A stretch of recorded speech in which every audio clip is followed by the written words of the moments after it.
不知两个正经的以色列甲乌克兰虽学校嘛已经开学了，也毋过老师佮学生拢未安心。伫乌克兰前线地区的学生囡仔，定定拢爱比空袭警报，无伫波兰、乌克兰流亡的学生，因为语言未通，受到霸凌。在查普热的空袭警报响起了后，无几点钟，这个市伫礼拜二举行传统的欢校日庆祝活动。家离前线只有40公里，老师家长对战争乌影拢会袂走。 Готували найпростіше укриття на випадок повітряних тривог, щоб діти мали безпечний простір, тому що у нас уроки продовжуються під час тривоги саме в укритті.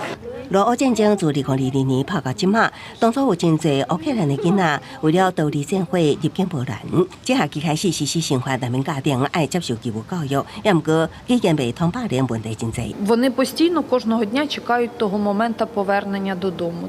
战火之下，有偌济乌克兰百姓到波兰避难，无确实的数字。这个小热战争大约有13.4万乌克兰学童伫波兰学校读册。根据非营利组织公平教育中心的估计，目前有大约2至8万学童无伫教育体系内，即当讲希望因伫上好的情况之下用短期上课。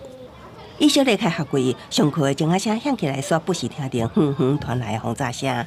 רגשות מעורבים, מצד אחד שמחים לחזור לאיזושהי שגרה, מצד שני היום התבשרנו על עוד 6 חטופים, גופות של חטופים שהוחזרו. לא נכנסים בצורה כיפית לגן. 以色列北部城镇艾玛，在瓦近黎巴嫩边境附近，开学进前就知影真主动定发生攻击。校长表示，这轰炸的声响，较会造成囡仔紧张，会教导因代志发生的时阵，爱安怎求生，佮保持乐观正向。广西新闻黄伟林编译。